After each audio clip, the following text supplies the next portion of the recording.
يا مساء الجمال، عاملين ايه؟ يا رب تكونوا بخير وبصحة وسعادة يا رب. النهاردة هنعمل مع بعض كفتة الفراخ. تعالوا نشوف هنعملها مع بعض ازاي. احنا معانا بصلاية وسط، قرن فلفل اخضر، لو عندكم فلفل الوان حطوا نص واحدة من دي ونص واحدة من دي، بس انا حاليا ما عنديش. تمام.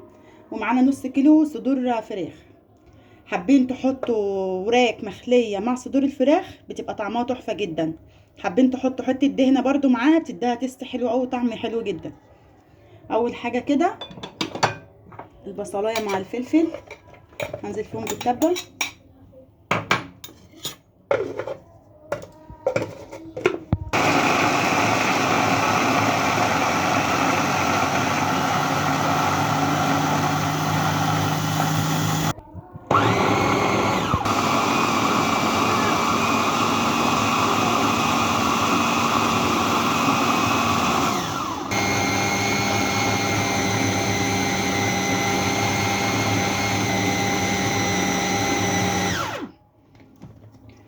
في المرحله دي بقى هنحط التوابل بتاعتنا دي، نص معلقه كزبره، معلقه فلفل اسود، معلقه بابريكا، عليها رشه جوز الطيب صغيره، معلقه بهارات فراخ، عليها نص معلقه كاري. نحط بقى رشه الملح بتاعتنا،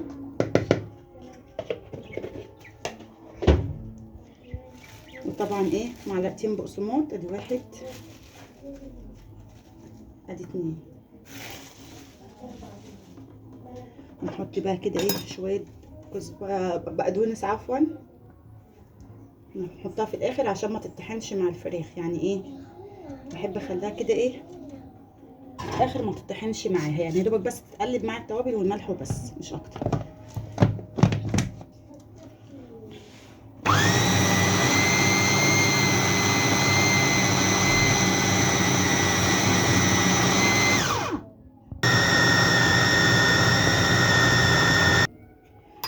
كده بقى ضربنا الايه الكفته بتاعتنا في الكبه دي، معلقتين زيت اهو، حاطه عليهم شويه ميه بصل ورشه فلفل اسود.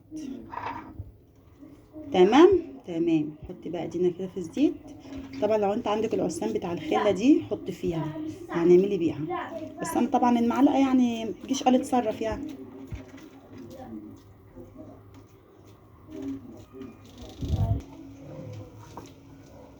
بقى كده حابين تحطوها شويه يعني تصبعوها وتحطوها في الفريزر تمسك نفسيها يعني تتلج يعني وكده، وتجيبوا بضايه ومعلقتين لبن وفلفل اسود ورشه فلفل اسود وتحطها في البقسماط وتقليها في الزيت، بتبقى طعمها جميل جدا.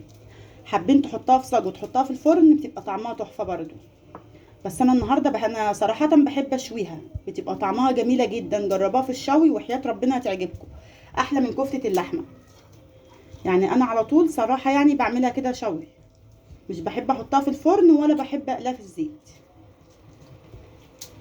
بنحبها في الشوي اكتر. بس في الثلاث حاجات صراحه طعمها جميله جدا، جربوها هتعجبكم. بص انا كده حطيتها على الشوايه بتاعتي، اما تشوي بقى ارجع لحضراتكم. طيب كده نتفق على ألا نتفق.